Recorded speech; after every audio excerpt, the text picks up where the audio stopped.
Bom, pessoal, boa tarde aí para quem chegou depois. Eu não consegui falar anteriormente. Então, a gente vai dar andamento aqui na nossa aula online. E, para finalizar, a gente vai falar de técnicas cirúrgicas na pele.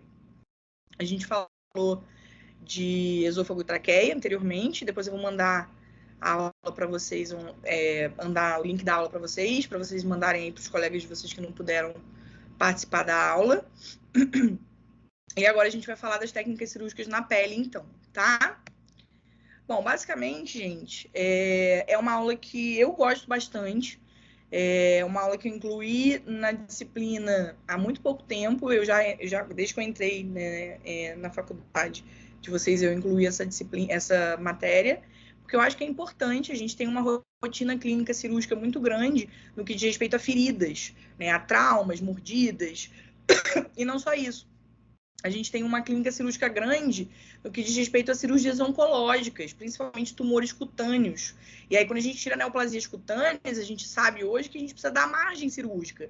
Não adianta eu tirar só o nódulo, eu tenho que tirar o nódulo, mas eu tenho que tirar alguns centímetros aí também de tecido para eu poder ter uma área sem neoplasia, sem célula neoplásica. Só que pensar em tirar um nódulo com 3 centímetros de margem, se o nódulo tiver 2 centímetros, beleza, você não vai ter problema nenhum, mas imagina que teu nódulo tem 10, 15 centímetros. Esses 3 centímetros de margem podem fazer com que você tenha um defeito absurdamente grande que não vai fechar de forma primária, tá? Então, muitas vezes a gente vai ter que lançar a mão das técnicas cirúrgicas reconstrutivas, que são justamente as técnicas que a gente vai conversar aqui nessa aula. Outra coisa importante, gente, é lembrar que a pele é o órgão maior que o nosso paciente tem, tá? É a primeira barreira do nosso paciente contra qualquer micro-organismo.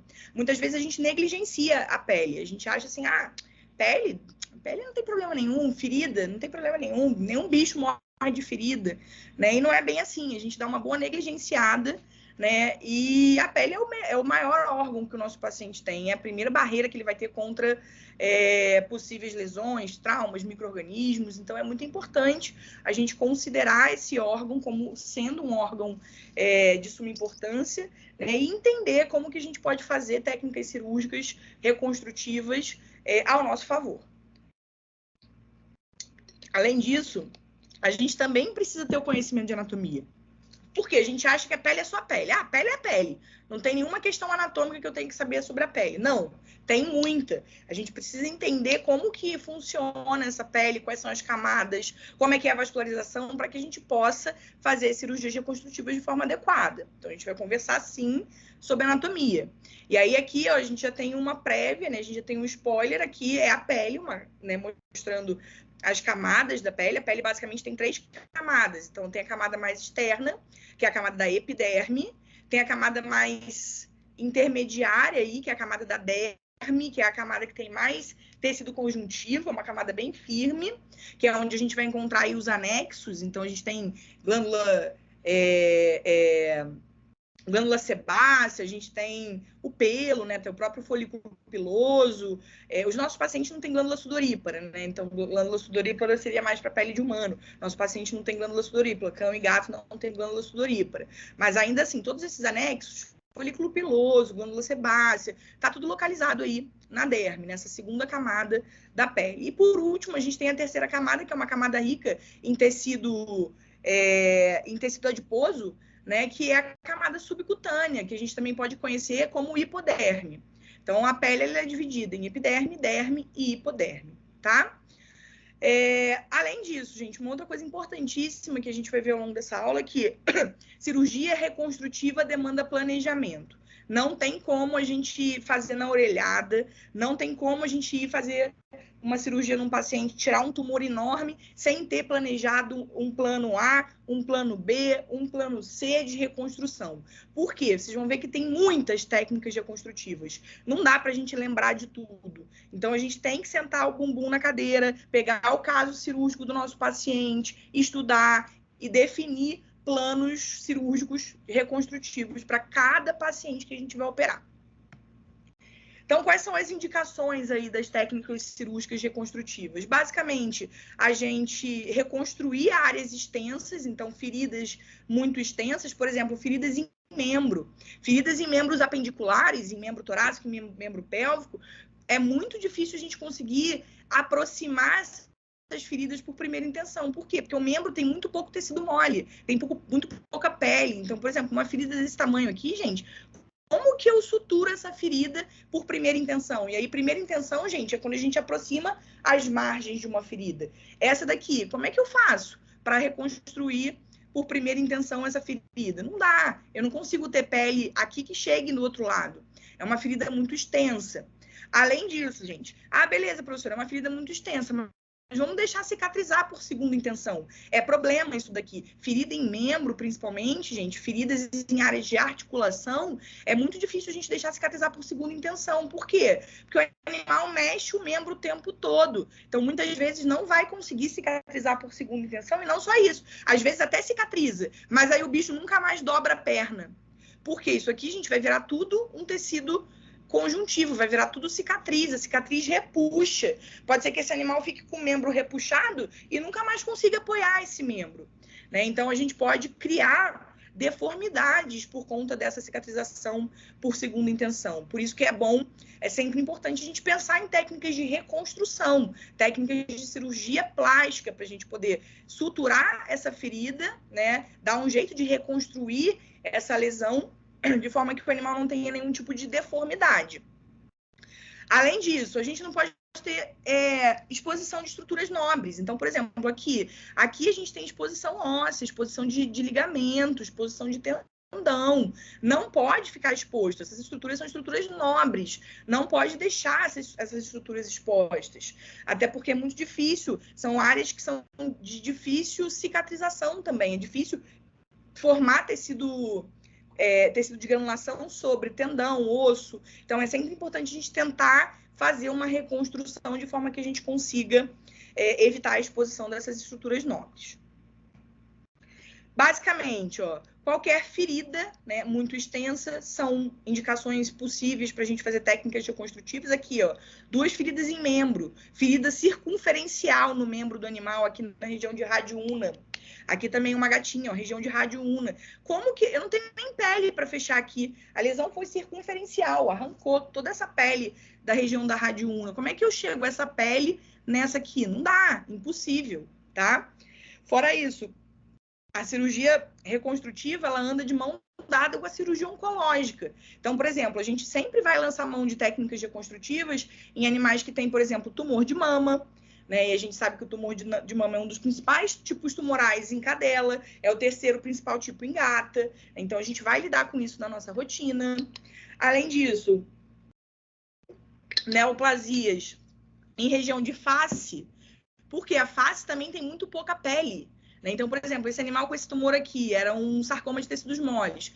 Quando eu tirar esse sarcoma, eu não tenho como fechar a ferida que eu vou deixar, né? A ferida, o defeito que eu vou deixar, por primeira intenção. E mesmo assim, se eu conseguir fechar, o que vai acontecer com o olho do animal? Que é uma estrutura nobre, vai ficar assim, Eu vou repuxar a pele aqui debaixo do olho dele, né? E aí eu vou causar uma deformidade nesse animal, o que não é adequado.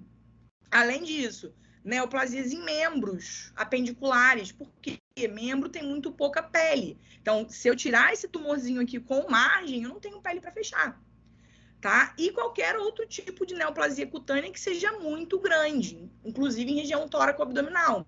Então, olha aqui esse tamanho dessa neoplasia, tá? Isso aqui, por incrível que pareça, era um liposarcoma, né? Era um lipoma, que geralmente é um tumor benigno, mas esse daqui tinha características de malignidade. Olha o tamanho do bicho. Se eu tiro isso aqui com margem, eu não tenho pele para fechar.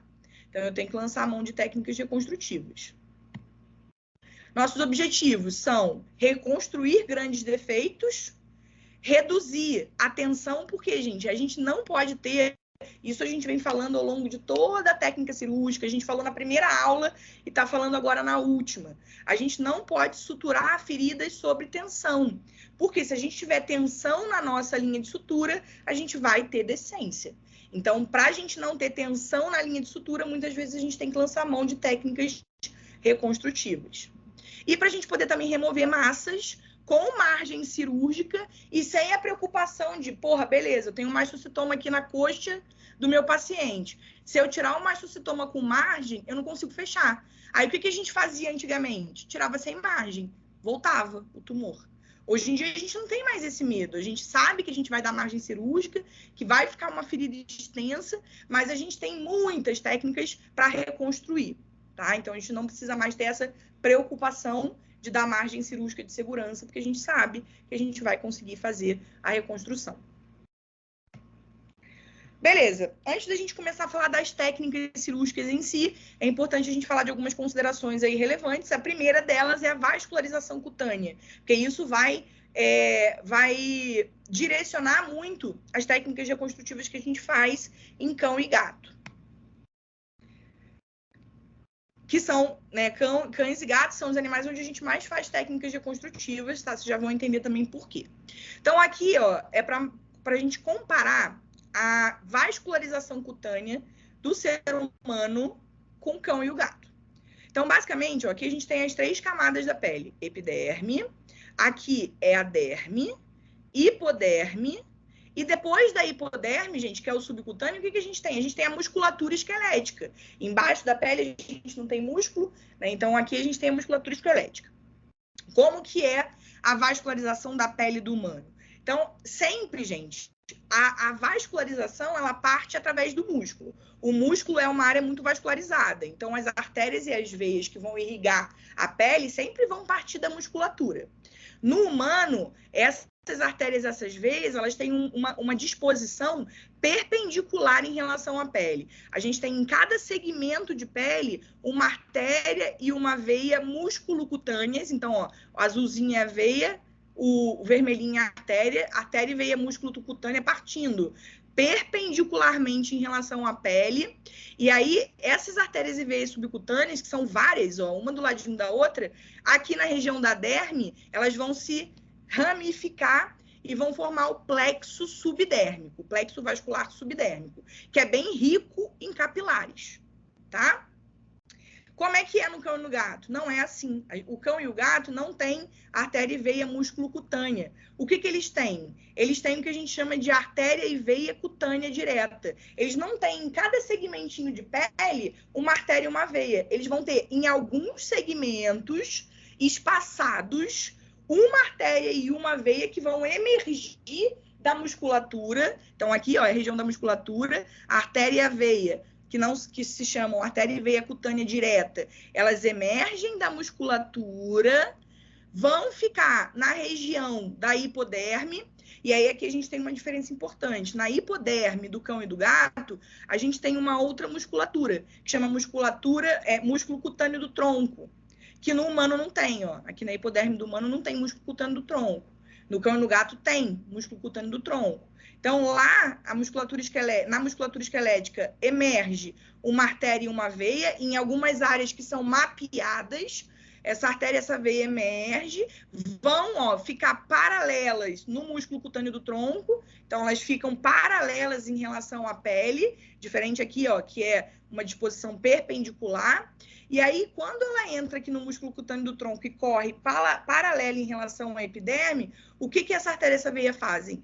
E mandam alguns poucos capilares para formar o plexo subdérmico. Então, o plexo subdérmico de capilares do cão e do gato é mais pobre do que do humano.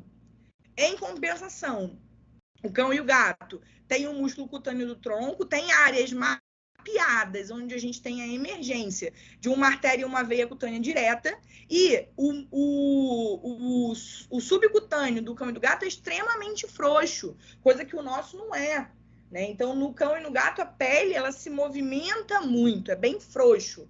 Então, essa disposição aqui de artérias e veias cutâneas diretas permite que no cão e no gato a gente faça o que a gente chama de retalhos de pele, flaps cutâneos, que a gente não consegue fazer no humano.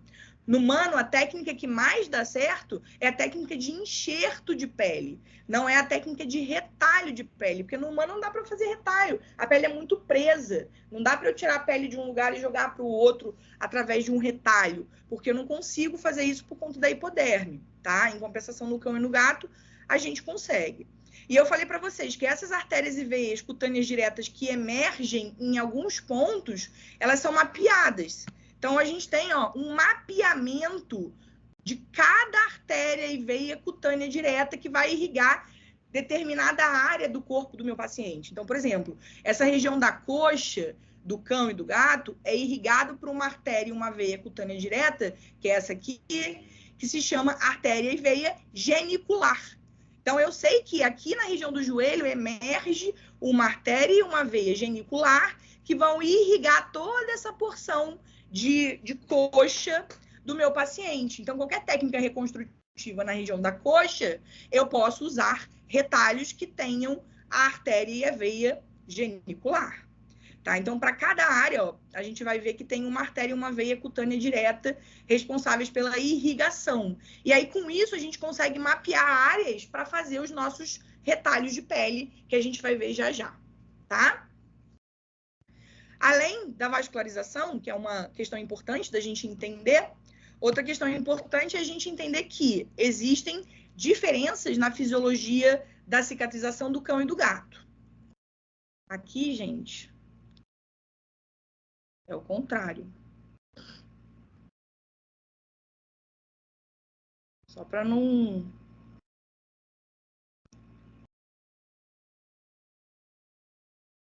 confundir vocês, tá?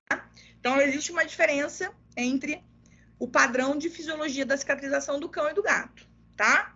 Qual é a diferença? No gato, normalmente, a perfusão cutânea é menor. Aquele plexo subdérmico que eu mostrei para vocês aqui, ó, no gato, ele é bem mais pobre do que no cão. Então, tem uma perfusão cutânea menor. E se tem menos perfusão cutânea, chega menos oxigênio, chega menos vascularização, e a gente tem a tendência a ter uma cicatrização um pouco mais prolongada, um pouco mais complexa. Além disso, o gato, ele faz menos síntese de colágeno. Ele tem uma dificuldade na produção do colágeno. E o colágeno, gente, basicamente, cicatrização é colágeno. Se o gato tem uma diminuição da síntese do colágeno, tendência é que ele cicatrize de uma forma mais lenta, mais dificultosa. O tecido de granulação no gato, ele demora aí, 19 dias para se formar. Tecido de granulação, gente, é esse tecido aqui, rosado, cheio de grânulos, que se forma numa ferida, na fase proliferativa da ferida. Então, a gente tem essa característica. Só que se a gente olhar aqui o tecido de granulação do gato e do cão, feridas bem semelhantes, tá, gente? Feridas aqui na região de rádio ulna circunferenciais, com a mesma evolução, 10 dias de evolução no cão e no gato. Se a gente olhar, do gato, o tecido de granulação, ele tem uma coloração rosada bem mais clara. É um rosa mais clarinho, mais pálido do que no cão. No cão é um rosa mais intenso, mais granulado. Por quê? Porque o cão tem maior perfusão cutânea. E o cão, gente, ele forma esse tecido de granulação mais rápido. Ele tem uma cicatrização muito mais rápida. O cão forma tecido de granulação com 9 dias. Então, com 10 dias, por exemplo, eu posso tirar ponto de um cão, depois que eu faço uma cirurgia eletiva, sem problema. No gato, não, gente. No gato, eu não posso tirar ponto com 10 dias. Por quê? Porque a granulação só se forma com 19. Então, no gato, gente, o ideal é que a gente tire pontos de qualquer cirurgia a partir dos 20 dias, tá? Além disso, o gato tem o que a gente chama de pseudocicatrização. Ele tem uma falsa cicatrização, porque o colágeno que se forma no gato, nas fases iniciais da cicatrização, é um colágeno muito imaturo, muito frágil. Então, o que acontece no gato? Muitas vezes, a gente tem uma ferida, isso já aconteceu comigo uma vez, na minha vivência lá em Jabuticabal, a gente tinha um paciente que fez um retalho de pele, que fez uma cirurgia reconstrutiva, era um gato. E aí, a gatinha voltou com 10 dias pós-cirúrgico e aí os pontos estavam lindos, gente. Estava tudo ótimo, estava tudo sequinho. A gente tinha certeza que estava cicatrizado. O que a gente fez? Tirou os pontos. A gatinha foi para casa. No dia seguinte, ela voltou com toda a ferida aberta. E aí, obviamente, que a gente tomou um grande esporro do professor responsável, né, do professor Andrigo. Por quê? Porque a gente não levou em consideração a fisiologia da cicatrização do gato. Mesmo que a ferida tivesse parecendo cicatrizada, a gente desconsiderou a falsa cicatrização do gato e tiramos os pontos. Como era um colágeno fraco, o que aconteceu? Soltou tudo, soltou, a ferida abriu toda de novo. Então, a gente errou, a gente deveria ter começado a tirar os pontos com 20 dias. Então, não se enganem, tá, gato? Muitas vezes a gente olha uma ferida, parece que tá cicatrizada e às vezes não tá cicatrizada, tá? Outra consideração relevante, gente, são as linhas de tensão. Por quê? Toda a nossa pele, a pele do nosso paciente, tem fibras elásticas. É como se fossem as fibras musculares, né? O músculo não tem fibras. A pele também tem fibras, só que são as fibras elásticas, as fibras colágeno. E essas fibras, elas exercem tensão na pele, tá? Como é que funciona a linha de tensão na pele? Essas linhas de tensão, elas são mapeadas. Então, por exemplo, as linhas de tensão, as linhas elásticas, colágenas dessa região do tórax, elas são assim, ó. Como tá mostrando aqui, ó. Elas são na direção dorso ventral. Aqui na região do membro, elas são na região lateral. Na região mais dorsal aqui do animal, elas são assim, ó. Crânio caudal. E por aí vai. Isso aqui é mapeado, isso aqui é um mapinha. A gente tem que ter isso na nossa cabeça ou sempre ter um livrinho para pensar. E aí a gente tem que pensar o seguinte, que as nossas incisões cirúrgicas, elas sempre têm que ser a favor das linhas de tensão. Elas sempre têm que ser paralelas às linhas de tensão. E as nossas suturas de pele também têm que ser paralelas às linhas de tensão. Por quê? Porque senão a linha de tensão vai exercer uma força vetorial na nossa sutura, no sentido de querer abrir a sutura. Então vamos pensar junto aqui, ó. Linha de tensão, a linha de tensão tá aqui, ó. É nesse sentido. Se eu faço uma incisão nesse sentido aqui, ó, perpendicular à linha de tensão, vocês concordam comigo que a linha de tensão está puxando a pele para cá e para cá? E aí, o que vai acontecer com o meu ponto que está aqui no meio? Vai abrir. Por quê? Porque está tenso. A linha de tensão está agindo contra a cicatrização da minha ferida. Tá? Então, a gente nunca deve fazer uma incisão ou uma sutura numa direção perpendicular à linha de tensão. Isso aqui não pode acontecer. Se eu fizer a minha incisão, ó, oblíqua em relação à linha de tensão, eu continuo tendo problema, porque a minha linha de tensão, ó, vai continuar puxando, tracionando os meus pontos de forma a abrir a minha sutura. Tá? Então, isso aqui também não pode acontecer. Como que a gente tem que fazer? A nossa incisão e a nossa sutura sempre tem que ser paralela à linha de tensão. Por quê? Daí, aqui, nessa disposição aqui, ó, a linha de tensão está favorecendo o fechamento da minha ferida. Isso aqui é o que a gente deve fazer, por questão de prova, tá? É uma palavra. A nossa incisão e a nossa sutura tem que ser paralela à linha de tensão, nunca perpendicular. Questão de prova, tá? Isso aqui favorece que a gente não tenha decência e também dá pra gente uma ferida muito mais bonita esteticamente, tá? Uma cicatriz muito mais bonita esteticamente.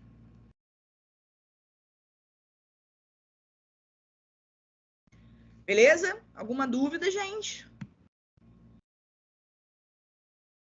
Ó, na prática, né? Ah, professora, mas como é que eu vou decorar esse mapeamento das linhas de tensão? Pô, eu vou esquecer. Beleza, a gente pode esquecer, a gente esquece mesmo. Se a gente esquecer, o que a gente vai fazer? A gente vai testar, ó. É só você repuxar a pele do teu paciente. Nessa região mais dorsal aqui, ó, eu sei, porque eu acabei de mostrar para vocês, que a linha de tensão, ó, é no sentido crânio-caudal. Então, a hora que o cirurgião, ó, tá tracionando a pele no sentido crânio-caudal, olha como esse lado da pele encontra esse lado da pele. Elas encontram perfeitamente aqui no meio, ó, sem causar nenhum tipo de orelha de cachorro, que a gente chama. Já aqui não, ó, quando ele tenta fazer uma atração no sentido oposto ao sentido crânio-caudal, olha o que acontece, formam-se aqui duas orelhas de cachorro. E aí essa pele não tá encostando nessa. Imagina fazer uma sutura aqui no meio, gente. Tenso pra caceta, tá? Vai dar decência. Então isso aqui é uma forma fácil da gente, na rotina, sem ter aquele mapa das linhas de tensão, entender qual é o sentido que a gente vai fazer a nossa incisão. Então, se eu fosse fazer uma incisão aqui, vamos supor que eu tenho um tumorzinho aqui, tem um tumor, uma neoplasia aqui. Se eu fosse fazer uma incisão aqui, como é que eu faria a incisão? Assim, ó. Assim e assim. No sentido paralelo à linha de tensão que tá aqui, ó. Aqui e aqui. E aí a minha sutura ia ser assim, ó. Tá? Favorável à linha de tensão que tá aqui para um lado e para o outro. Beleza?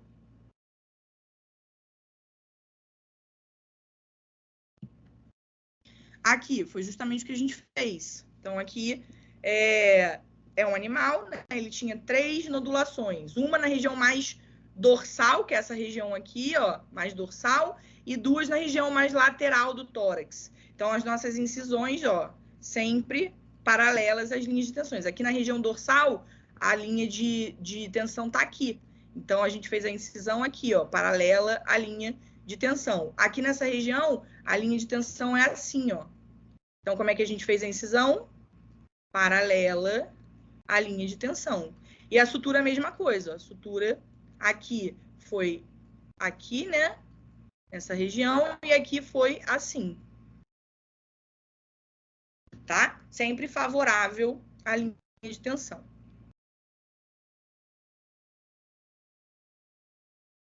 Aí. Beleza?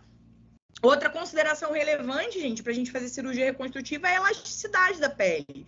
E aí a gente vai ter ampla gama de diferença de elasticidade, dependendo da espécie que a gente está trabalhando, dependendo da raça que a gente está trabalhando. Por exemplo, boi, cavalo, não tem elasticidade da pele. A pele é tensa, quase, né? É mais tensa até do que a pele do humano. Tá? Não tem elasticidade nenhuma. São animais onde é mais difícil a gente fazer cirurgia reconstrutiva. Dá para fazer? Até dá, mas é muito mais difícil.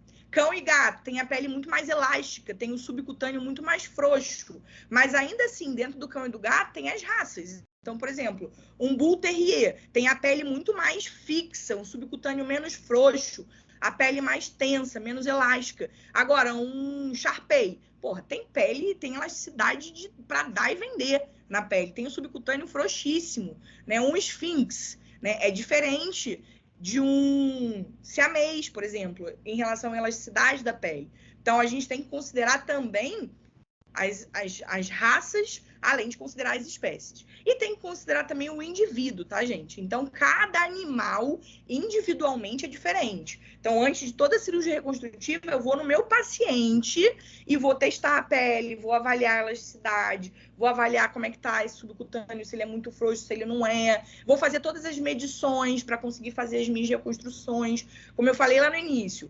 planejamento. Você tem que pegar esse paciente, estudar o que você vai fazer de defeito e o que você pode fazer para reconstruir, levando em consideração essas considerações relevantes que a gente conversou. Além disso, existem materiais essenciais para que a gente possa fazer cirurgia reconstrutiva, tá? Então, por exemplo, uma caneta cirúrgica, essa caneta aqui, ó, uma caneta dermográfica que a gente fala, que é uma caneta que a gente pode desenhar na pele e ela não sai com a antisepsia que a gente vai fazer, tá? Então, essa caneta onde a gente faz a marcação, ela é essencial, gente. Por quê? Porque isso aqui é geometria, é milimétrico. Se você medir um pouquinho a mais, você não consegue fechar o defeito. Se você medir a menos, você não consegue fechar o defeito. Então, é milimétrico. Então, é muito bom você ter uma caneta dermográfica para você poder marcar a sua margem cirúrgica do tumor, se for um caso de tumor, e para você poder marcar também o seu retalho, o seu enxerto, né? Aqui, por exemplo, eu estava marcando o meu retalho, ó. Então, esse aqui seria o meu retalho de pele doadora para essa área de defeito que eu ia criar. Aqui, a mesma coisa, ó, o meu retalho está aqui. Aqui está a minha incisão cirúrgica com a margem de segurança. Aqui, a mesma coisa, ó, um tumor na região adanal, né, de glândula adanal. Aqui eu marquei o meu retalho rotacional da artéria ilíaca circunflexa. Então, desenhei a artéria aqui, ó, tá? Isso aqui é a caneta dermográfica que eu falei para vocês, é muito importante para a gente fazer o nosso planejamento. Além disso, pinça-dente de rato, tem que ter muita pinça-dente de rato. Por quê? A gente está trabalhando com pele, né? Então, é importante a gente, em alguns momentos, usar ali a pinça-dente de rato, mas cuidado, porque a pinça-dente de rato, muitas vezes, ela lesiona, na região do dente de rato, ela lesiona principalmente os retalhos. Então, a gente evita pinçar os retalhos com pinça-dente de rato e também com pinça anatômica. Para os retalhos, a gente usa muito a pinça Bacchus, tá? Porque aí eu vou segurar o retalho aqui na extremidade com uma Bacchus, na outra extremidade com outra. Ah, professora, mas a Bacchus, ela é um dentinho, ela vai lesionar. Ela vai lesionar o retalho só naquele ponto. Ela não vai ficar mastigando o retalho nas bordas, nas margens todas dele, tá? Então, é muito bom ter muita pinça Bacchus. E aí, vamos lá. Quais são as possibilidades de técnicas que a gente tem para fazer na pele? E aí, gente, aqui eu quero que vocês prestem atenção numa coisa. A gente sempre que vai fazer um planejamento para uma cirurgia reconstrutiva, a gente tem que planejar possibilidades nessa ordem. Eu sempre vou tentar fazer primeiro uma técnica de relaxamento de tensão. Por quê? A técnica de relaxamento de tensão, gente, é basicamente a gente fazer alguns procedimentos que vão relaxar a tensão na minha incisão principal. Mas, normalmente, com as técnicas de relaxamento de tensão, eu consigo fazer a sutura por primeira intenção. Então, por exemplo, uma técnica de relaxamento de tensão que eu venho falando com vocês o período todo e que é uma das principais técnicas de relaxamento de tensão é a divulsão. Por quê? O que é a divulsão? É a gente pegar uma tesoura romba, Metzenbaum, colocar entre a pele e a musculatura e abrir a tesoura. O que eu estou fazendo? Eu estou descolando a pele da musculatura. E se eu descolo a pele da musculatura, essa pele fica mais frouxa, fica menos tensa. Então, a divulsão é uma técnica de relaxamento de tensão, que me permite, muitas vezes, fazer o fechamento primário de uma ferida sem precisar fazer nenhuma outra técnica reconstrutiva mais complexa. Então, a gente sempre vai tentar primeiro fazer uma técnica de relaxamento de tensão. A divulsão é uma técnica de relaxamento de tensão. A gente vai ver que existem várias outras. Além das técnicas de relaxamento de tensão, a gente tem também os retalhos de pele. E os retalhos de pele é como se fosse uma língua de pele que a gente vai carregar, que a gente vai pegar de um ponto e vai girar para outro ponto, tá? Então, aqui, ó, eu tinha um defeito, e aí eu fiz uma língua mesmo de pele aqui, divulsionei toda essa pele até a base aqui desse retalho e escorreguei a pele para suturar ela aqui na margem da minha ferida. Então, isso aqui é um retalho, é como se fosse uma língua de pele mesmo que a gente vai levar. E isso é muito bom de fazer em cão e gato. Por quê? Porque a pele é frouxa, subcutânea é frouxa, a pele é mais disponível, tá? Os retalhos de pele, gente, a gente tem duas possibilidades. A gente tem dois tipos de retalho de pele. A gente tem um retalho de padrão subdérmico, e aí o retalho de padrão subdérmico, gente, ele não tem uma artéria e uma veia irrigando essa língua de pele. Não tem. Ah, então o que vai vascularizar essa língua de pele? É aquele plexo subdérmico que eu mostrei para vocês. São aqueles capilarezinhos da derme. Tem muitos capilares na derme do cão do gato? Não. Então, retalho de padrão subdérmico tem uma chance maior de dar decência do que os retalhos de padrão axial. O que é um retalho de padrão axial? É um retalho que tem na sua base uma artéria e uma veia cutânea direta. Então, esse retalho aqui, ó, daqui emerge uma artéria, que chama artéria epigástrica caudal. Essa artéria irriga toda essa língua de pele. E essa artéria é uma artéria bem grossa, tá? Então, esse retalho aqui, que é o retalho da epigástrica, é um retalho de padrão axial e é um retalho que tem uma chance enorme de dar certo. Por quê? Porque eu tenho uma irrigação própria para ele, eu tenho uma vascularização e uma drenagem própria de uma artéria, né? De uma artéria grande, de uma artéria profusa, tá? Então, sempre que eu vou pensar num retalho, gente, de pele para fazer, eu sempre dou preferência para fazer um retalho de padrão axial. Se eu não conseguir fazer um retalho de padrão axial, aí a gente pode fazer os retalhos de padrão subdérmico, tá? E aí, por último, as técnicas da pele que a gente tem são as técnicas de enxerto livre. O enxerto livre, gente, é a nossa última escolha. Depois que você analisa o seu caso cirúrgico, a primeira coisa é você pensar, bom, eu quero tentar tirar esse tumor e só fazer divulsão em volta da pele para conseguir fechar a pele. É meu primeiro plano, é tirar o tumor, divulsionar a pele e conseguir fechá-la com a primeira intenção. É uma técnica de relaxamento de tensão. Meu primeiro plano, plano A. Meu plano B, nessa área aqui que eu vou operar, né, nessa ferida ou nesse tumor, eu tenho uma artéria e uma veia cutânea direta emergindo de uma região próxima, eu consigo fazer um retalho de padrão axial? Eu vou fazer um retalho de padrão axial, é o meu plano B. O meu plano C, e se eu não conseguir fazer o retalho de padrão axial? Aí eu vou pensar em fazer um retalho de padrão subdérmico, é o meu plano C. E se nenhum dos 3 planos iniciais derem certo? Aí eu vou fazer um enxerto livre. O que é um enxerto livre? É um fragmento totalmente livre de pele que você vai pegar de uma região do corpo do teu paciente e vai levar para outra região. Qual é o problema do enxerto livre? Ele não tem nenhuma vascularização. É um fragmento de pele que você vai arrancar. Arranquei daqui e levei para cá. Ou seja, esse fragmento de pele, inicialmente, ele não tem vascularização nenhuma. Ele vai ter que refazer a sua vascularização. E isso, normalmente, é um grande desafio. Então, a gente tem, muitas vezes, insucesso nos enxertos livres por causa disso. Mas, gente, tem vezes que não tem como a gente fazer outras técnicas. Por exemplo, regiões de extremidade de membro. Por exemplo, lá perto dos coxins, quando o animal tem uma ferida lá perto dos coxins. Geralmente, a gente só consegue fazer enxerto livre. Por quê? Relaxamento de tensão. Não dá para fazer porque não tem pele suficiente. Mesmo que a gente faça divulsão e outras técnicas de relaxamento, a pele não chega. Então, não dá para fazer uma técnica de relaxamento de tensão. Retalho. Nenhum retalho chega na parte mais extrema do membro apendicular. Então, não dá para puxar nenhum retalho, porque não tem pele. Se eu tirar a pele de algum lugar do membro, eu vou criar um defeito que eu não vou conseguir fechar. Então, é muito difícil fazer retalho em membro, em esqueleto apendicular. E aí, só sobra para a gente o enxerto livre, sabendo que tem grande chance da gente não ter sucesso na técnica, tá? Mas é uma possibilidade. Beleza, gente? Alguma dúvida até aqui?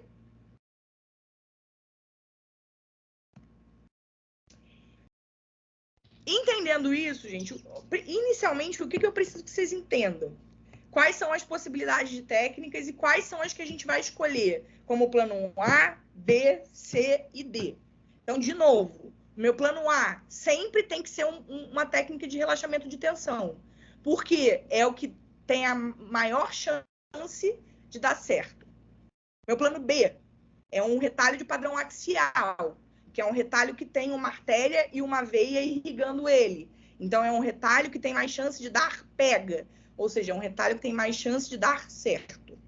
Meu plano C é um retalho de padrão subdérmico, que não tem uma artéria e uma veia própria, que ele vai precisar levar com ele aqueles capilares da derme, que são poucos, e aí é um retalho que tem um pouco menos chance de dar certo, de dar pega. E meu plano D sempre é o enxerto livre, que de todas as técnicas é a técnica que tem mais chance de dar errado. Beleza? Beleza, vamos lá. Agora vamos ver alguns exemplos de técnicas de relaxamento de tensão, alguns exemplos de retalhos e alguns exemplos de enxerto livre.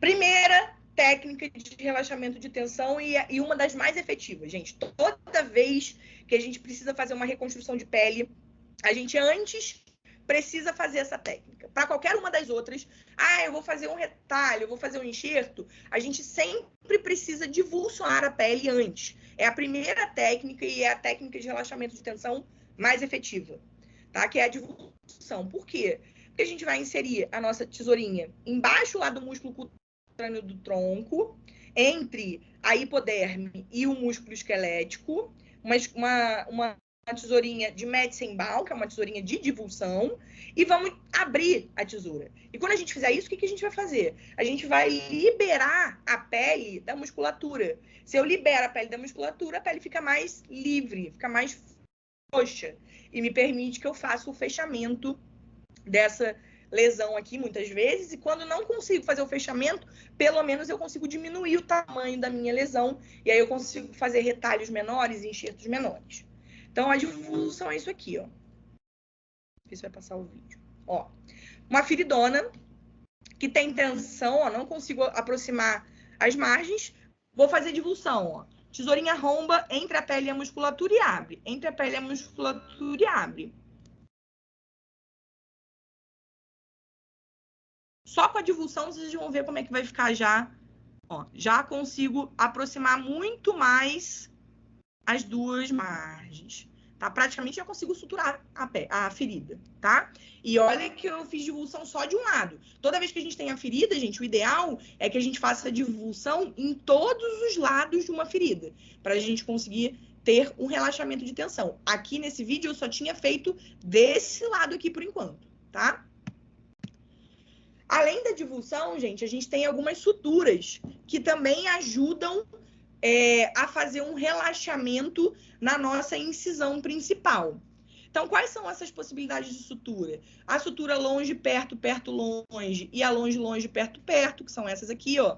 Então, faço a divulsão da ferida e aí posso lançar mão de uma dessas suturas, por quê?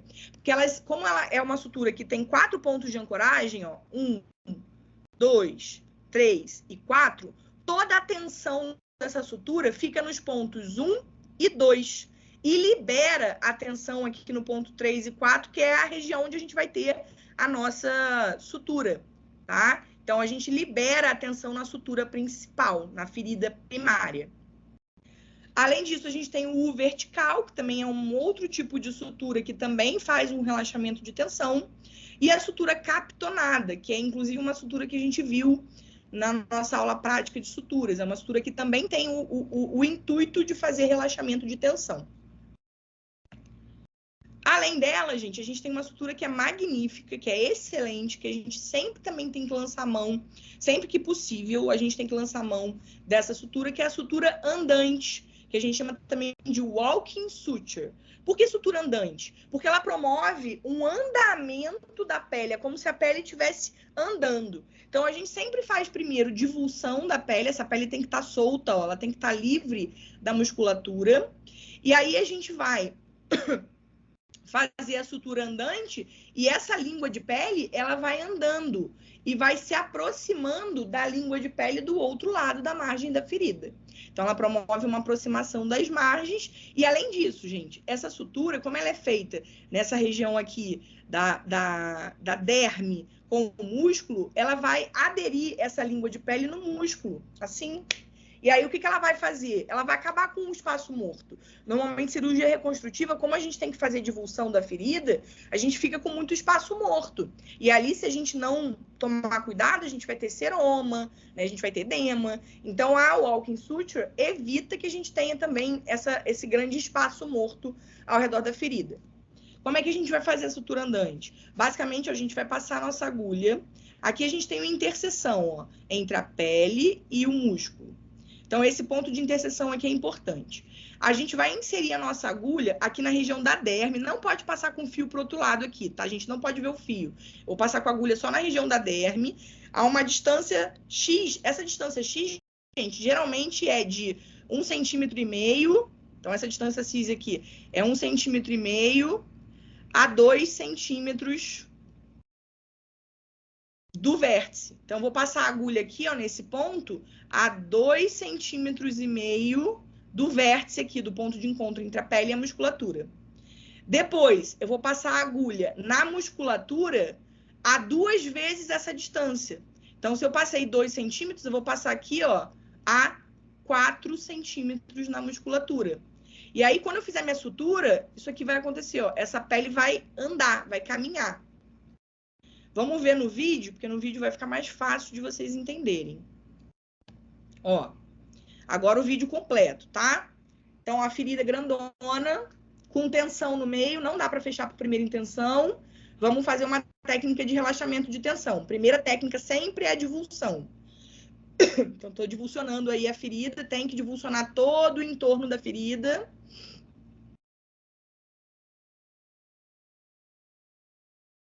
Só com a divulsão de um lado, eu já consigo, ó, aproximar muito mais as margens. Mas eu vou fazer uma divulsão ainda do lado contralateral, que eu ainda não havia feito. Agora eu vou fazer a sutura andante, tá? Então, vamos lá. Ó, o que eu tô mostrando aqui? Aqui, ó, é o vértice. É o encontro entre a pele e a musculatura, tá? Aqui é o vértice. Eu vou inserir a minha agulha, ó. Vou inserir a minha agulha na derme a uma distância de 1,5 centímetro do vértice. Lá na derme, tá? O fio não pode ficar aparecendo do outro lado. Agora, eu vou inserir essa mesma agulha aqui na musculatura a uma distância 2 vezes essa distância aqui. Então, se aqui foi X, que na verdade foi 1,5, né? Aqui foi 3 centímetros, tá? Deixa eu apagar agora para vocês conseguirem ver o vídeo. E aí vocês vão ver que no momento que eu fizer meu nó de cirurgião, olha o que vai acontecer com essa pele. Com essa pele aqui, ó.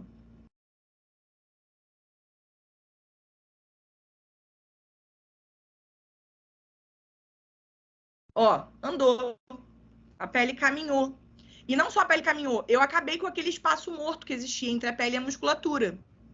Então, a sutura andante, a gente não vai fazer só uma, a gente vai fazendo várias, sempre intercalando. Então, fiz uma aqui, vou fazer uma aqui e uma lá. Depois eu posso fazer uma entre elas. E assim a gente vai fazendo conforme a necessidade, até que a gente tenha um encontro das margens da ferida.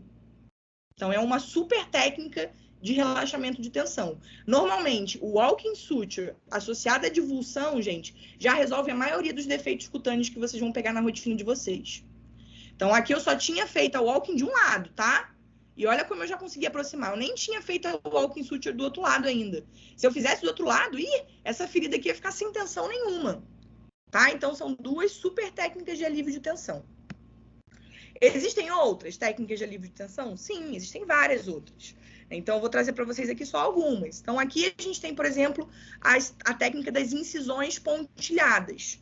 Essa técnica é uma técnica que a gente só vai fazer em membro, tá? Então, é só para esqueleto apendicular. E aí, o que a gente vai fazer aqui, ó? A gente vai fazer a nossa incisão principal ao redor do tumorzinho aqui. E depois que a gente fizer a nossa incisão principal, a gente vai vir aqui e vai promover várias pequenas incisões de mais ou menos meio centímetro ao redor dessa incisão principal. E quando a gente faz isso, gente, a gente vai liberando a pele para que ela fique menos tensa nessa região central e para que a gente possa fechar a ferida principal, que é essa ferida aqui. Essa ferida é a ferida principal, que é a ferida maior. Aí muita gente pergunta, Duda, mas essas incisõezinhas pequenininhas aqui, ó, vai cicatrizar como? Por segunda intenção. Porque pensa só, gente, essa ferida aqui para cicatrizar vai demorar aí 20, 30 dias. E essas pequenininhas aqui, 10 dias para cicatrizar. Então, é muito melhor você ter várias pequenas incisões do que ter uma grande incisão. Então, é uma técnica que a gente pode lançar a mão para membros, tá? Para esqueleto apendicular. Por que a gente só faz essa técnica para membro? Por conta da vascularização do membro. A vascularização do membro é assim, ó.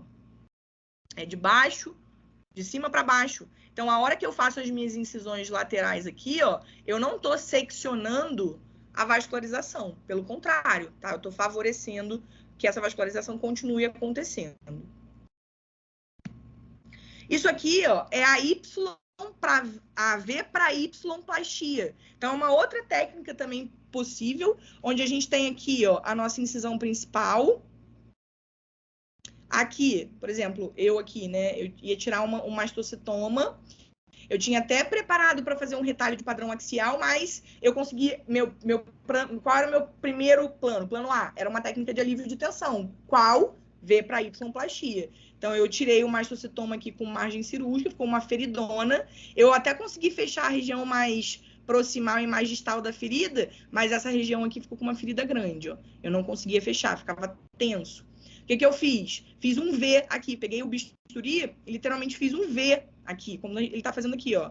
Fiz um V com a parte aberta do V voltada para minha incisão. E quando a gente faz o V, ó, a ferida nunca fica um V, ela fica assim, ó. Ela ficou assim. E aí, o que eu faço? Eu venho aqui e começo a suturar a minha ferida principal. Começo a suturar a ferida principal. Porque depois que a gente faz o V, a gente divulsiona essa pele aqui, tá vendo essa ponte? Tem que divulsionar ela toda. E aí, conforme eu vou fechando a ferida principal, essa pele, ela vem. E aí, eu consigo fechar essa pele com essa daqui. Aí, o meu V, ele vai ficar mais abertão, assim, ó. O que eu vou fazer? Eu vou suturar ele assim, ó, como se fosse um Y. Sempre pelas extremidades primeiro. E aí, eu vou ficar com uma ferida parecendo, ó, um Y depois, tá? Então, é V para Y plastia. É uma outra possibilidade de técnica de alívio de tensão que a gente pode lançar a mão. Outra coisa, gente, toda vez que a gente tem um defeito ou que a gente vai fazer uma cirurgia para tirar um tumor, é sempre bom a gente tentar imaginar imagens geométricas, porque daí a gente depois consegue fazer as suturas nos guiando por essas imagens geométricas. Então, por exemplo, defeitos triangulares. Você pode ter uma ferida que o animal fez uma ferida traumática parecida com um triângulo. Você pode ir ali e transformá-la num triângulo, e aí, quando você tem um triângulo, você pode fechar a sua incisão como se fosse, ó, um Y. Por quê? É só você começar a fechar o seu triângulo pelos vértices do triângulo, ó. Então, eu vou pegar essa pele com essa, essa com essa, essa com essa, essa com essa, essa com essa, e vou fazendo. E sempre distribuindo igualmente, tá? Se eu fiz uma aqui, eu faço uma aqui, uma aqui. E assim a gente vai, até a gente chegar no meio. Quando a gente chega no meio, a nossa ferida fica com um aspecto de Y, tá? Então, é uma forma de alívio de tensão para a gente suturar feridas triangulares. Feridas circulares, né? Então, feridas circulares, como a gente pode fechar essas feridas circulares? Simples, a gente pode ou suturar, pegar essa ferida aqui, né, e unir essa margem com essa. Só que qual é o problema de quando a gente faz isso? Unir essa margem com essa. Fica uma sobra de pele aqui, ó, fica uma orelha de cachorro. Vocês se incomodam? Não sei. Eu não me incomodo com a orelha de cachorro, tá? Por quê? Porque os nossos pacientes, eles são cães, são gatos. Isso aqui, gente, é uma questão estética. Ah, eu posso não deixar porque eu acho feio, enfim, não gosto da orelha de cachorro. Como que eu posso resolver? Você pode vir aqui e cortar a orelhinha de cachorro. Qual é o problema? A sua ferida vai ficar bem maior, tá? E aí você vai suturar ela aqui e aqui, mas a ferida vai ficar maior. Eu prefiro não fazer isso, porque eu prefiro não ter uma ferida maior. Outras possibilidades para feridas circulares é você transformar uma ferida circular em um olho, tá? Ó, você transforma ela em um olho, corta essa parte de pele aqui, e aí você vai suturar, só vai juntar essa margem com essa. E aí você já previne a orelhinha de cachorro, você não vai ter orelha de cachorro. Ou então você pode juntar a pele assim, ó, aqui, aqui e aqui. E aí você vai ter tipo um Y também, tá? Então são possibilidades para a gente suturar defeitos circulares. Defeitos quadrangulares ou retangulares. A gente vai fechar como se fosse lá o triângulo. Lembra que eu falei para vocês do triângulo? A gente vai fechando sempre pelos vértices. Aqui também, ó. Eu vou fechar esse vértice com esse e esse. Depois eu vou de novo, ó. Essa pele com essa com essa com essa, essa com essa com essa, e assim a gente vai. No final, a nossa ferida fica assim, ó, parecendo um X, tá? Se for quadrada mesmo, ela fica literalmente um X. Mas se for retangular, como era essa minha aqui, ó, ela fica mais ou menos como um X, tá? Uma coisa importante, gente, para fazer qualquer uma dessas técnicas de alívio de tensão, antes você tem que divulsionar bastante a pele ao redor da ferida, tá? Isso é o passo sempre número 1. Beleza, agora vamos para alguns exemplos aí de retalhos de padrão subdérmico e axial. Então, algumas considerações em relação a esses retalhos primeiro. Toda vez que a gente for fazer um retalho de pele, essa língua de pele, a primeira coisa é a gente pensar na nossa área doadora. Por quê? Quando a gente vai fazer um retalho, gente, o ideal é que a nossa área doadora ela esteja íntegra, ela seja saudável. Obviamente, não adianta nada eu puxar uma pele de um lugar e essa pele ter tumor, essa pele ter ferida. Então, a área doadora tem que ser uma área íntegra. Além disso, o leito receptor, ele também tem que estar preparado. Não adianta nada eu jogar um retalho de pele numa ferida suja, cheia de debris, sem tecido de granulação. Esse retalho não vai dar pega, ele não vai cicatrizar. Outra coisa, dimensão do retalho. Então, vocês vão ver que a gente tem que tomar cuidado com o tamanho do retalho. O retalho não pode ser muito grande, senão ele vai necrosar na ponta, tá? Então, a gente tem que tomar cuidado com essas dimensões e fazer os planejamentos adequados. Técnica cirúrgica instrumental adequado, como a gente vem falando, tem que fazer divulsão. Divulsão é essencial. E aí a classificação dos retalhos. A gente tem o retalho de padrão subdérmico. Retalho de padrão subdérmico, gente, ele vai levar em consideração só esses capilares aqui, ó. Então, é um fragmento de pele que só vai levar em consideração esses capilares, que são poucos, eles não são muito ricos. Então... Ai, desculpa, gente. Então, é um retalho que tem menos chance de pega, que tem mais chance de necrosar. Retalho de padrão axial. É um retalho que tem, ó, no retalho, naquela nossa língua de pele, tem uma artéria e uma veia cutâneas diretas. Então, é um retalho que vai ter uma vascularização muito mais rica, tem mais chances de dar pega, tem mais chances de dar certo. Em relação à dimensão do nosso retalho. Então, o retalho de padrão subdérmico, gente, ele sempre tem que ter uma dimensão 1:1, no que diz respeito aqui, ó. Essa parte aqui é a base do retalho. Base. E aqui, gente, é o comprimento. Os retalhos de padrão subdérmico, eles só podem ter, né, essa dimensão sempre 1:1. Então, se eu tenho 1 centímetro de base, eu só posso ter 1 centímetro de comprimento, ou no máximo 1,5 centímetros. O que vai acontecer se eu fizer um retalho 1 centímetro de base para 2 centímetros de comprimento? Toda essa parte aqui vai necrosar, tá? Então, é uma coisa importante da gente considerar. Nos retalhos de padrão axial, é um pouquinho diferente. Porque como ele tem uma artéria e uma veia irrigando, ele pode ser um retalho mais longo. Então, eu posso ter um retalho com 1 centímetro de base para 2 centímetros de comprimento, ou 1 centímetro de base para 3 centímetros de comprimento. Ah, e se eu fizer 4 centímetros de comprimento? Toda essa parte aqui vai necrosar, tá? Então, tem que ficar ligado na dimensão. Outra coisa que a gente tem que ficar ligado, gente, é não só o tamanho da base para o comprimento, mas também a questão do tamanho do ápice e o tamanho da base. Então, de novo, aqui é a base. Aqui é o ápice do retalho. Ápice. A gente nunca pode fazer um retalho com um ápice maior e uma base menor. Assim.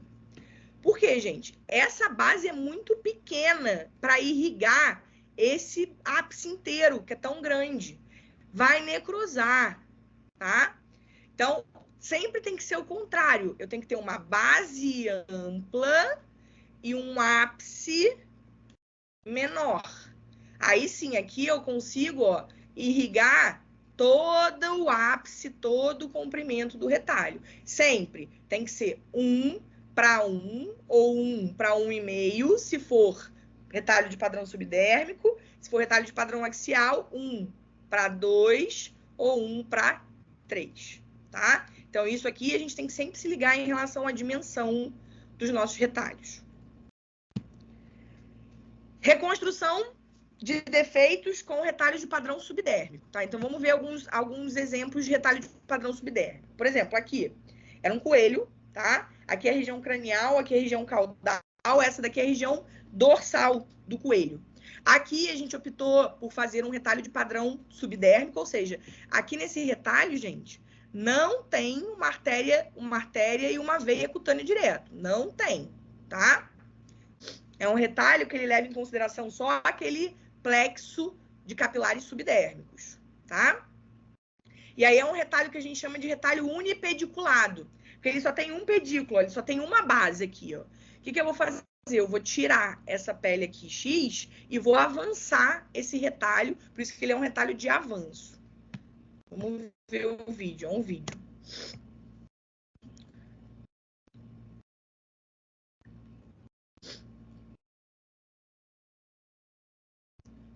Vamos lá, vamos ver como é que a gente faz o retalho de padrão subdérmico de avanço. Ó, já tinha feito aqui a lesão, a ferida.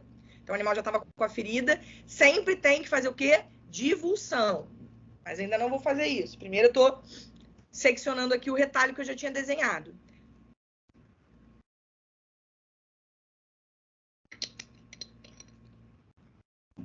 Então, vou fazer uma incisão de pele. A gente nunca faz incisão de retalho, de enxerto, com bisturi elétrico.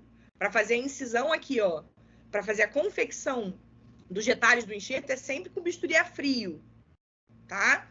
Para você não lesionar os vasos ao redor, porque o bisturi elétrico, ele queima vasos ao redor, que podem ser vasos importantes para a pega do retalho. Então, ó, confeccionei, já tenho a minha língua de pele. Agora, o que eu preciso fazer? Divulsionar. Tanto embaixo dessa língua, quanto em toda a área ao redor das feridas.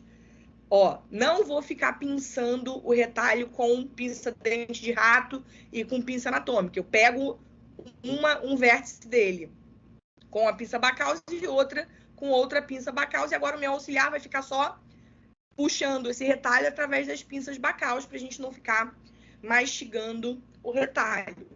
E eu vou divulsionar. Ó, tesoura de Metzenbaum, bem pertinho da face muscular. Tá? Não pode estar com a tesoura com a ponta voltada para o retalho, é sempre voltada para a musculatura. E sempre fazendo divulsão, evitar fazer secção, porque eu posso ter um vasinho aqui e eu posso seccionar esse vasinho, tá? Então, aqui a gente tem o plexo subdérmico de vasos, ó. É esse plexo que vai assegurar a vascularização desse retalho. Agora, o que eu tenho que fazer? Eu tenho que fazer a divulsão da ferida aqui, ó. Ao redor de toda a ferida, eu tenho que fazer uma boa divulsão. Meu retalho já está lá confeccionado. Tesoura anatômica, ó, divulsão da região da ferida, tá?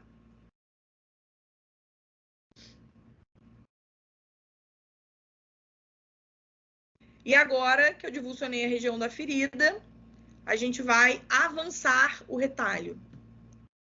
Então, olha o que eu estou fazendo aqui.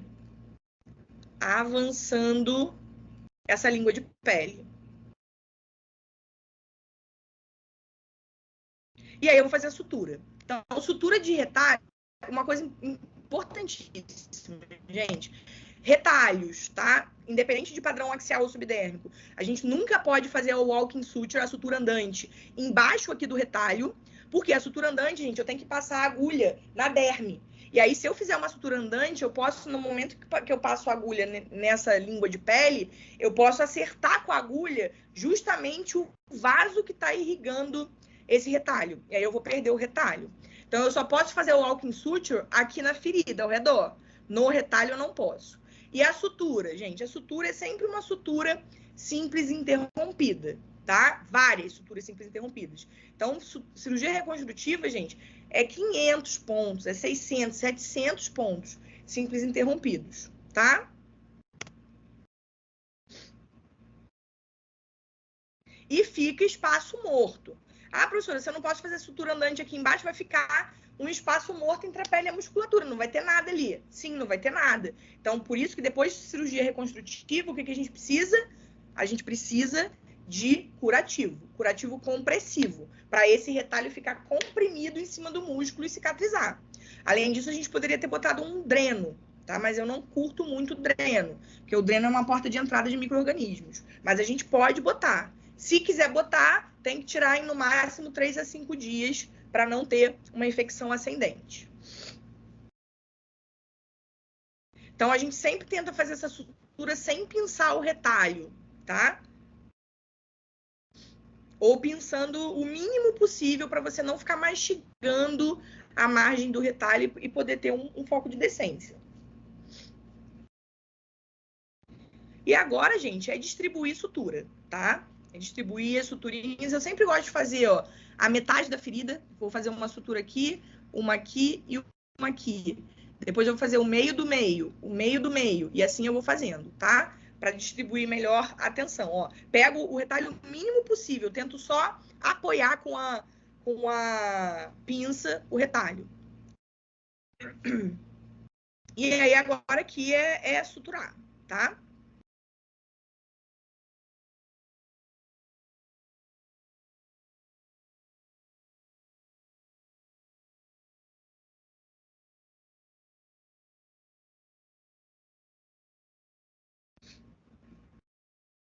Ó, suturei o meio e o meio. Depois eu vou pro meio do meio, meio do meio, meio do meio. E assim eu vou distribuindo a tensão de forma igual ao longo do retalho.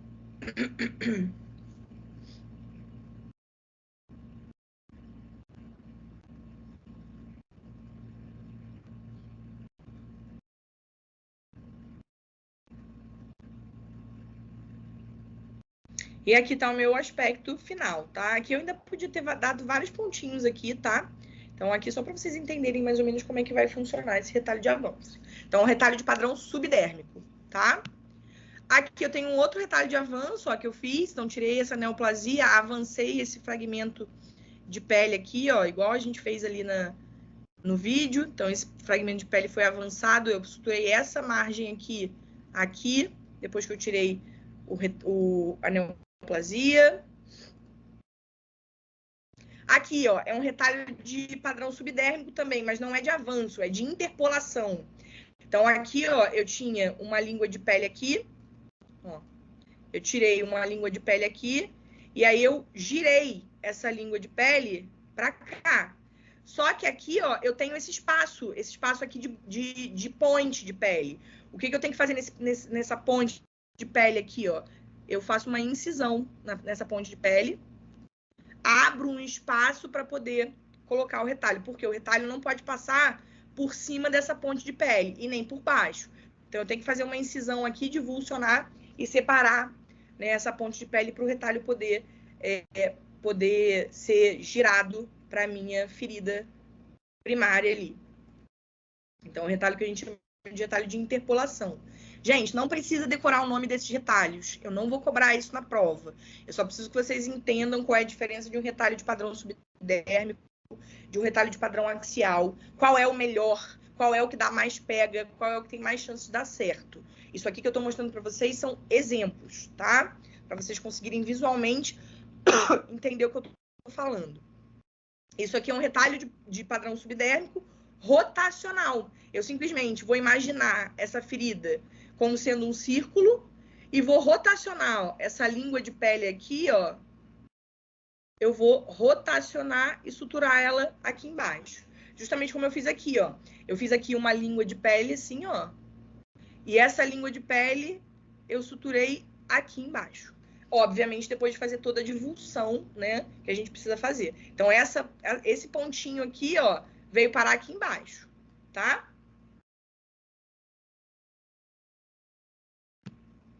Retalho em H, ou retalho bipediculado. Por que bipediculado? Porque ele tem duas bases.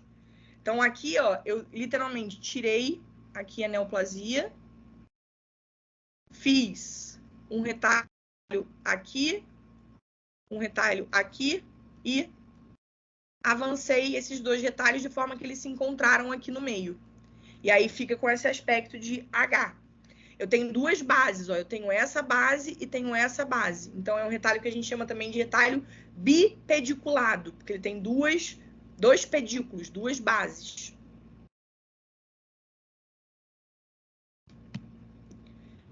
Retalho em bolsa. Então, isso aqui também é um retalho de padrão subdérmico, um retalho em bolsa. Isso aqui foi um paciente meu, né, que tinha essa ferida quase circunferencial aqui no membro torácico, na região de radiúna. E aí, o que eu fiz? Ó, a gente abre uma bolsinha aqui no tórax, ó, eu fiz uma incisão aqui, uma incisãozinha aqui, divulsionei entre elas e passei o membro aqui, ó.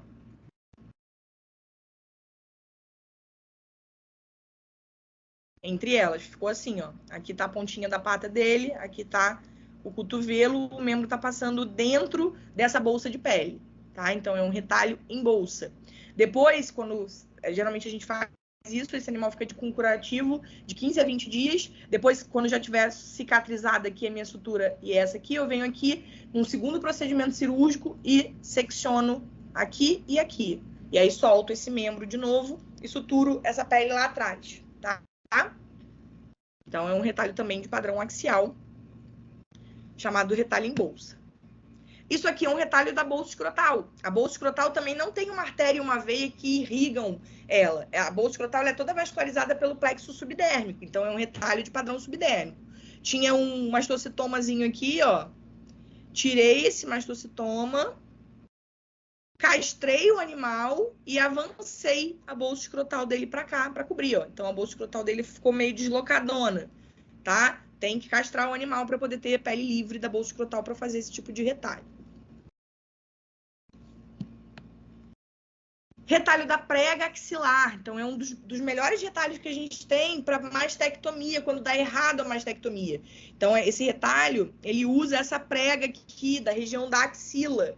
E a gente tem duas pregas axilares. Então, a gente pode usar as duas pregas axilares como retalhos de prega axilar para poder fechar defeitos nessa região de tórax ventral. Tá? Então, são algumas possibilidades aí para vocês. Retalhos de padrão axial agora, tá? Então, agora a gente tá falando de retalhos que tem uma artéria e uma veia irrigando. São retalhos que têm mais chance de dar pega, de dar certo.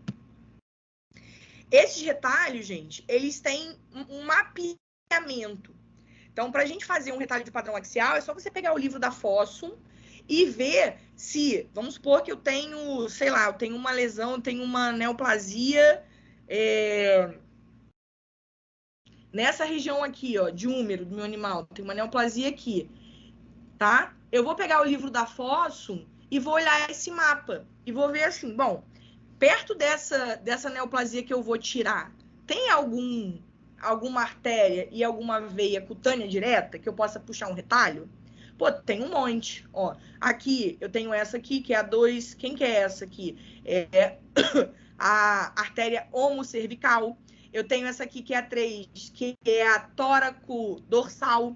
Então, aqui, por exemplo, eu posso puxar um retalho aqui, ó, e girar ele para minha área de defeito. Ou eu posso puxar aqui, ó, e girar ele aqui para a área do defeito. Né? Então, é sempre assim, a gente sempre vai fazer esse planejamento. A gente precisa entender onde é que está o nosso defeito, onde é que está a neoplasia, onde a gente vai tirar e vai criar um defeito, e o que eu tenho de possibilidade de artéria e veia cutânea direta próximo para poder puxar um retalho, tá? Então, aqui, ó, era uma gatinha que tinha uma lesão aqui no pescoço, na região ventral, e a gente puxou um retalho da onde? Da homocervical, da artéria homocervical. Então, aqui, gente, ó, tem artéria homocervical. isso aqui é mapeado. Então, no livro da Fossum tem como que eu vou fazer a minha incisão cranial, como que eu vou fazer a minha incisão caudal, de forma que a minha artéria omocervical esteja no meio do retalho. E aí, esse retalho, ele gira para a região do meu defeito aqui. Tá? Foi o que a gente fez aqui, ó. Tiramos o retalho e aí ele girou para a região do defeito. Esse aqui eu botei um dreno, ó. Isso aqui embaixo é um dreno e aqui a gente fez o curativo compressivo. Aqui, artéria angular da boca. A artéria angular da boca, ela sai sempre aqui da comissura labial, lateral, e ela vai em direção caudal, mais ou menos até o conduto auditivo vertical, que tá mais ou menos aqui, ó. O conduto vertical tá mais ou menos aqui. Então, a minha artéria, ela sai daqui em direção ao conduto. Então, a gente tem como fazer esse retalho aqui, ó, que é o retalho de padrão axial angular da boca. Eu ia tirar essa neoplasia e o que eu fiz? Eu girei esse retalho aqui. Tá, ó, girei esse retalho e suturei o retalho lá no meu defeito. Também botei um dreno. O dreno tá aqui embaixo. Aqui é uma outra possibilidade, na face, na região de cabeça. Esse retalho chama retalho da artéria superficial temporal. Então, minha artéria superficial temporal, ela tá aqui, ó. Aqui. Ela parte mais ou menos aqui da região lateral do olho, tá? Assim. Então, ela tá aqui, ó, no meio do retalho. Esse retalho a gente girou pra cá.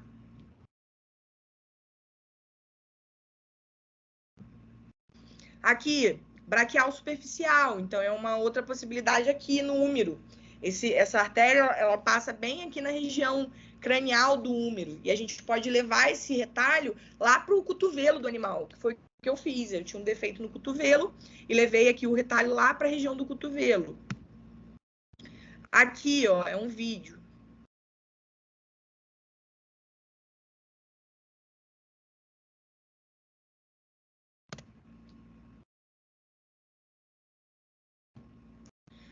Ué, como é que eu faço aqui?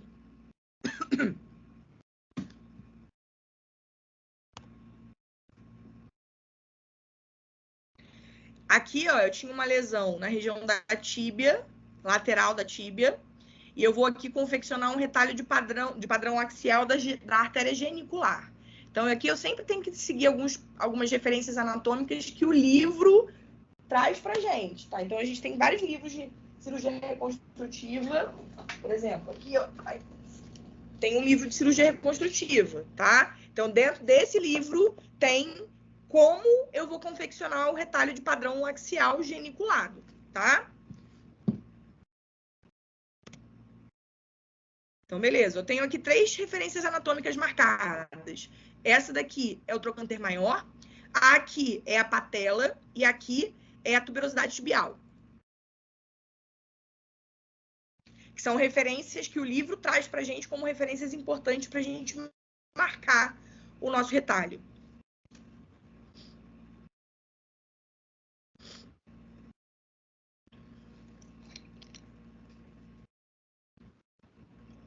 Primeira coisa, eu tenho que medir, né? Então, eu sempre vou medir, ó, a base do meu retalho é sempre do retalho genicular, é aqui, ó, no joelho. A artéria, ela emerge justamente aqui, ó, e sobe, levando o fêmur como consideração, tá? Então, eu vou medir da base do meu retalho, que é aqui, até a região mais distante da ferida. Tô fazendo isso com fio cirúrgico, ó.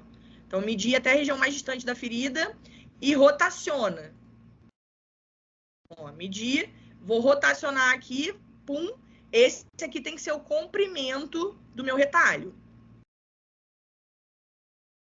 Agora, o diâmetro do meu retalho. Eu vou medir o diâmetro da ferida. E esse tem que ser o diâmetro, né, a largura do meu retalho. Então, a gente tinha medido direitinho, ó. Beleza, agora eu vou desenhar o meu retalho.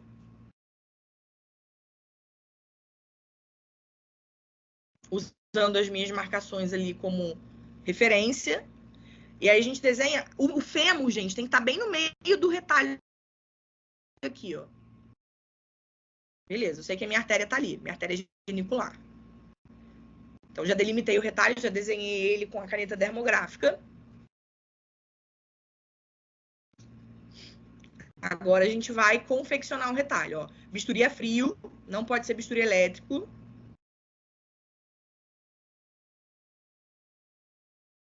Incisão de pele subcutâneo até lá a face muscular. Cuidado, a base do retalho não pode ser menor do que o ápice na largura, então isso tem que tomar cuidado com isso. E tem que ter certeza que o retalho tá 1:3. Beleza, confeccionei o retalho, vou botar bacaus nas duas extremidades aqui do retalho. E agora só vou mexer nele através das bacaus, para não ficar machucando, lesionando o retalho. Tesourinha de Metzenbaum, pertinho lá da musculatura do quadríceps. Divulsão, divulsionando esse retalho, soltando esse retalho.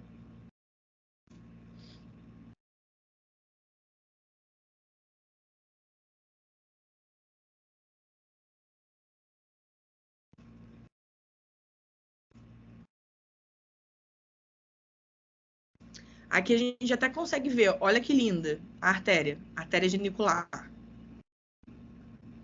Tá? Então tem que tomar muito cuidado para você não seccionar ela com a tesoura. Por isso que a tesoura tem que estar com a curvatura voltada para a musculatura do quadríceps e tem que ser na divulsão. Para você não seccionar a artéria.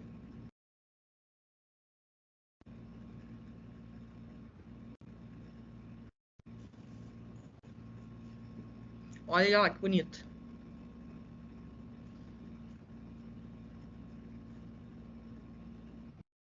Beleza, fiz o meu retalho, agora eu tenho que fazer a transposição dele. Aqui tem uma ponte de pele, ó. Eu posso passar o retalho por cima dela? Não, tá? Então a gente vai ter que fazer uma incisãozinha aqui nessa ponte de pele.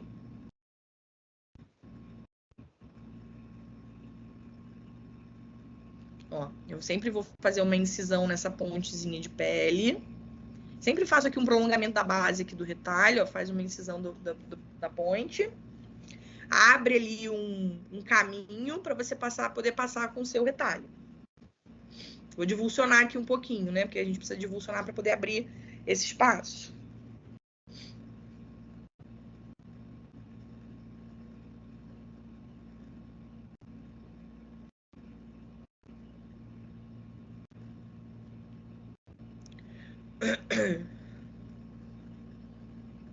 Já estou aproveitando para divulsionar a ferida principal aqui, ó, a ferida receptora, que vai receber o retalho. Já falamos sobre isso, a divulsão é essencial. E agora eu vou girar o meu retalho. Girei, até sobrou. Não medi muito bem, sobrou o retalho, mas tudo bem. E agora eu vou só suturar esse retalhinho.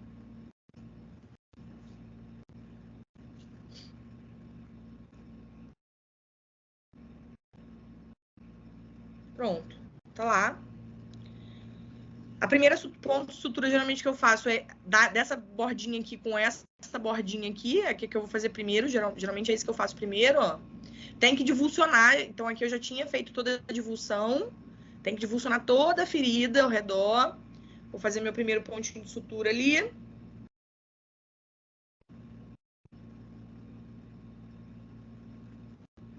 E agora, gente, é ponto simples interrompido ao longo de todo o retalho. Na ferida doadora aqui, ó, eu faço ponto de enchite, porque é mais rápido. E aqui na ferida doadora ao redor, se eu quiser, se precisar, pode fazer o walking suture. Só não pode fazer o walking suture embaixo do retalho.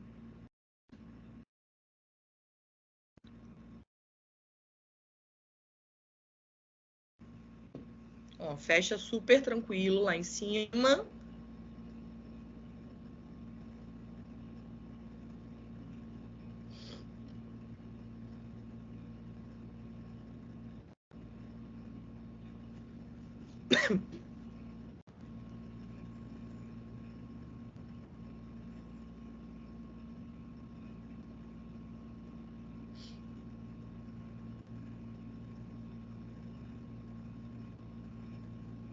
e aqui, ó, o aspecto final, tá? Então, isso aí é um retalho de padrão axial da artéria genicular. E aí, para finalizar, gente, os enxertos livres. Então, os enxertos livres são a última opção de técnica reconstrutiva que a gente vai considerar. Por quê? Porque é a transferência de um segmento livre, totalmente livre de pele, de um leito doador para um leito receptor. E aí a gente tem dois tipos de espessura de enxerto livre. A gente tem a espessura parcial, que é quando a gente leva só a pele. Desculpa, a gente leva só a epiderme, não leva a derme. E aí, geralmente, a gente tem esse aparelho aqui, que é como se fosse aquele negócio que a gente usa para tirar queijo, né? Cortador de queijo. E aí ele tira só uma espessura bem fininha, só na camada da epiderme. Mas isso aqui é muito difícil na veterinária, gente. Principalmente, por exemplo, gato. Não dá para fazer um enxerto de espessura parcial, porque a pele já é muito fina, né? Então, geralmente, a gente faz na veterinária espessura total. Espessura total vai levar pele, vai levar epiderme, derme e hipoderme, tá? E aí a gente sempre vai ter que remover a hipoderme. A hipoderme, o subcutâneo, gente, não pode ficar. Por quê? Porque essa gordurinha que fica aqui do subcutâneo vai evitar que os vasos da derme façam anastomose com os vasos do leito da ferida receptora. Então, depois que a gente tira o nosso enxerto, a gente tem que limpar toda essa gordurinha do subcutâneo. Como é que é a fisiologia da pega do enxerto? Como é que esse enxerto vai pegar? Então, ele tem 3 fases para que ele possa, então, pegar. Primeira fase, gente, é uma fase que dura aí 48 horas, mais ou menos, que é a fase de imbebição plasmática, onde a gente tem aqui, ó, o enxerto. E aí, o enxerto, gente, obviamente, você vai colocar ele em cima do leito receptor, vai suturar. Entre o enxerto e o leito, não tem nada. Então, basicamente, ali vai se formar um fluido, tá? Vai se formar um plasma. Esse plasma, gente, é importantíssimo, porque é ele que vai nutrir o enxerto, enquanto os vasos não fazem anastomose. Porque esses vasinhos aqui, ó, do enxerto estão abertos. E aí, por uma questão de capilaridade, eles sugam esse plasma e vão se mantendo viáveis, não ressecam, tá? Enquanto esses vasos não anastomosam. Depois a gente tem a fase de inosculação. Essa fase aí dura mais ou menos uns 3 a 5 dias, que é quando os capilares do enxerto e do leito começam a se ramificar. E aí, por último, a revascularização, que é quando os capilares se anastomosam e revascularizam o enxerto. Todo esse período dura mais ou menos de uns 7 a 10 dias, tá? Se de 7 a 10 dias isso não acontecer, o teu enxerto necrosa e cai. Então, tem vários tipos de enxerto. A gente pode fazer enxerto em punch. Então, a gente pode tirar vários punchzinhos de pele e levar esses punchzinhos para a área receptora. A gente pode tirar tiras de pele e levar para a área receptora. A gente pode tirar ilhas e levar para a área receptora ou a malha. A malha é o que a gente faz normalmente, que é um fragmento inteiro de pele. E aí, esse fragmento, a gente faz várias incisõezinhas nele, tá vendo? Então, é um enxerto, que a gente tira o pedaço de pele todo e nesse pedaço a gente faz várias pequenas incisões. Ele fica com esse aspecto de malha. E aí, por que a gente faz essas incisões? Para que haja drenagem no enxerto, para que aquele seroma que se forma possa ser drenado através dessas malhas, tá? Porque também se ele se formar e o enxerto ficar descolado do leito, ele também não vai cicatrizar. Aqui é um enxerto. Então, esse animal tinha uma lesão na extremidade do membro, e geralmente é quando a gente faz enxerto, que aqui, gente, extremidade de membro. Mais uma vez, não tem nenhum retalho que a gente possa fazer aqui, nenhuma técnica de alívio de tensão. Então, aqui é a área do flanco, que normalmente é a área doadora, porque aqui essa região de flanco, região de tórax lateral, tem muita pele. Então, tirar um pedacinho de pele daqui não vai fazer diferença, tá? A gente vai conseguir suturar tranquilamente. Então, você faz uma mensuração. Geralmente, eu pego aquele papel da luva estéreo, peço para abrir uma luva estéreo, eu pego o papel da luva estéreo, boto aqui em cima, marco o papel, depois eu recorto o tamanho da lesão, coloco em cima aqui da pele do flanco, e aí eu tenho a marcação do tamanho que eu preciso fazer do meu enxerto. Retiro o enxerto, limpa o enxerto, a região ventral do enxerto, tem que tirar toda essa gordurinha, como eu falei, não pode ter subcutâneo. E uma vez que o enxerto está limpo, a gente vai fazer várias pequenas incisões de 0,3, 0,5 centímetros no enxerto, né? Vamos fazer uma malha e vamos suturar esse enxerto aqui na lesão com pontos simples interrompidos, tá? E esse animal precisa ficar de curativo compressivo, tá? Isso aqui, ó, com 3 dias de pós-operatório e aqui com 20 dias de pós-operatório. Então, a gente só teve uma pequena área de decência aqui, ó. O resto pegou, tá? Cuidados pós-operatórios para as cirurgias reconstrutivas, gente, essenciais. Não adianta você fazer uma técnica reconstrutiva, fazer um retalho maneiríssimo, ficar lindo, mandar o bicho para casa e mandar ele voltar em 10 dias. Tá? Isso não existe. A gente precisa fazer um acompanhamento do animal, precisa tomar cuidado com esse pós-operatório, senão a gente vai ter complicação. Então, curativo compressivo é essencial quando a gente faz técnicas de reconstrução de pele. Porque é ele que vai fazer com que a pele fique, né, grudadinha no músculo e cicatrize com o leito. O animal precisa fazer restrição de espaço, restrição de movimentos, então restrição de exercício, tá? Para não ficar se movimentando muito e criando tensão naquela sua ferida de pele. E as revisões, normalmente eu faço a cada 3 dias. Então, eu faço a cirurgia, deixo ele de curativo compressivo 3 dias, ele volta. Eu tiro o curativo e vejo como é que tá. Daí, eu ensino o tutor a fazer o curativo. E peço para o tutor ir tirando o curativo a cada 2, 3 dias, mas a cada 3, 5 dias eu peço para ele voltar para eu reavaliar. Complicações que a gente pode ter. Decência, né? Então, aqui, ó, uma decência, eu tinha feito um retalho, o retalho tá aqui, ó, ele deu decência, porque eu não tinha leito para cicatrizar esse retalho, esse animal passou por uma maxilectomia, então eu tirei o osso da maxila, ele ficou com um buraco na face, e aí como o leito não tinha nada embaixo, né, ele não cicatrizou, deu decência. Aqui também, ó, eu tive decência, por quê? Porque eu tive tensão, né, eu suturei essa ferida aqui sob tensão, e aí eu tive tensão aqui, ó, principalmente, por causa das linhas de tensão, e aí eu tive a decência, tá? Aqui é um enxerto livre com hematoma. É super normal a gente ter hematoma no pós-cirúrgico, tá? Existe o normal e existe o anormal, tá? É normal ter o hematoma, mas se esse hematoma começar a perdurar, começar a evoluir para uma coloração assim, ó, enegrecida, já não é mais hematoma, aí é necrose, tá? E isso aqui é uma infecção. Então, esse animal aqui, o curativo, né? Isso aqui foi com 3 dias pós-operatório. O curativo desceu e a tutora não voltou. E aí, o que ele começou a fazer? Ele começou a lamber essa área aqui, ó, porque ele conseguia virar o rosto aqui e lamber. E aí, ele infectou a ferida. Isso aqui, gente, era preto. Tem até gás aqui, tá vendo? Isso aqui é gás, é bactéria pura. Né? Isso aqui infeccionou todo o retalho. E aqui a gente vai perder esse retalho. Vai ficar com uma ferida bem grande para ter que tratar aí por segunda intenção. Beleza? Era isso que eu tinha para conversar com vocês hoje.